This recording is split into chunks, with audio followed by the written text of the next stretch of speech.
Hey everyone, today I'm going to be talking about historical fiction and realistic fiction. Do you think that a realistic fiction book, which is a book that could but didn't happen, that was written in the past, is a historical fiction book? A book like this is Oliver Twist. I'll discuss books for more or less, not under 4th grade ages, so this is just a warning. I'm going to start strong with historical fiction. In each genre, show the historical event or time through the eyes of a fictional character. Some books like this are A Picture of Freedom. This book can be written about 4th grade. Sophia's War, The Boy in the Striped Pajamas, and The Girl in the Blue Coat. The last book also has a subgenre of mystery, and I don't really know about you, but I really like mystery books. You get to try to piece together the mystery before the protagonist, who is the main character of the book.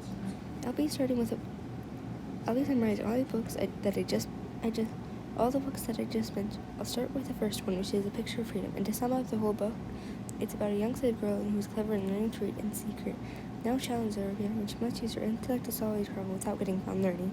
Technically, this is an autobiography because the main character is an actual person who went through this.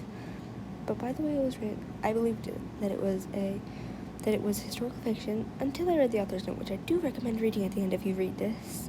I found this is a really good book to read and information about this time. Now it's time for round 2. The next book is about a girl who is growing up in the Revolutionary War period, and she's a spy for the Patriot. But she's having a really hard time at home because her brother is missing at war. Not a good thing. It's like he slipped off the face of the earth. At the beginning of the book, the protagonist has a question that I feel engages the reader, and I thought about her question throughout the book. I never did answer it though. Do you think you can? Next up is book 3, which is called The Boy in the Striped Pajamas, and I am fully aware this book is on childhood, but hear me out on this book. It's about a boy who has to move because of his father's job. The new place is weird and not at all like his house in Berlin. So this boy meets a friend. He's on the other side of the fence. The fence is probably how you imagine it. It is a barbed wire fence. One difference for every fence. There's a ton of people on the other side. And they're all wearing striped pajamas.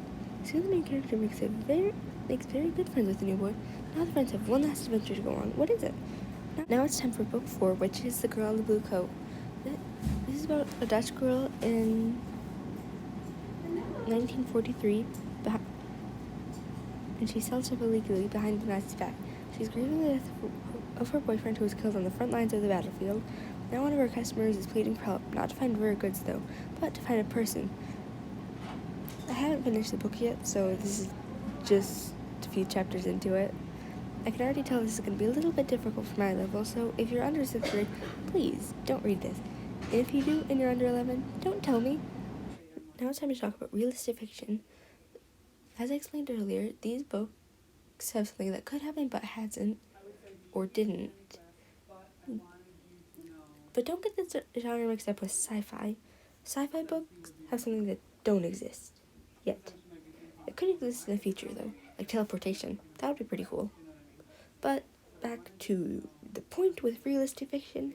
2 books like this are Manatee Summer and The Fort. Manatee Summer is about an 11-year-old boy who, on his summer break, and he's about a very eventful summer when he finds a manatee lying on the beach. Can he help the manatee while having a best friend who's keeping secrets? He just doesn't know that yet, so that's not good. And a mean bully. Do you think he can? Okay, the next book is The Fort. This book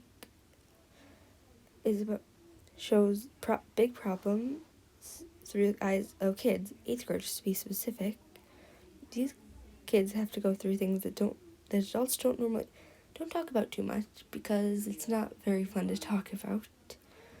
Okay, that's all the books I'm talking about today. These books are probably more than likely on Amazon, so all these books are more than likely on Amazon, but don't forget to check places like other stores, libraries. You can get them for free here, unless you don't return them. Then you might have to pay a fine, or for the book if you lose it. So don't lose the book if you get it from the library, but the last place you can look are in-person stores. Pretty sure most people have these, but I know it can be hard to be social in this day and age, but it is mandatory for me to go to school for 37 hours a week on a normal week, then you can probably go into a store, get a book, and get out of there as fast as you can. Right? I hope so. Okay, if you're at a loss for where to find those other stores, then there's probably a small bookstore somewhere near you. Or there's places like eBay that sells used books, or garage sales, but you might not like used books because they're used.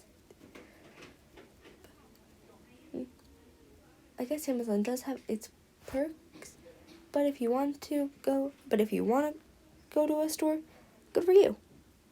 Okay, one last question. Do you think that sci-fi books are realistic books from the future? I know it seems pretty weird. I've thought about this before. I've decided no, but everyone has their own opinions. That's all for today. Bye.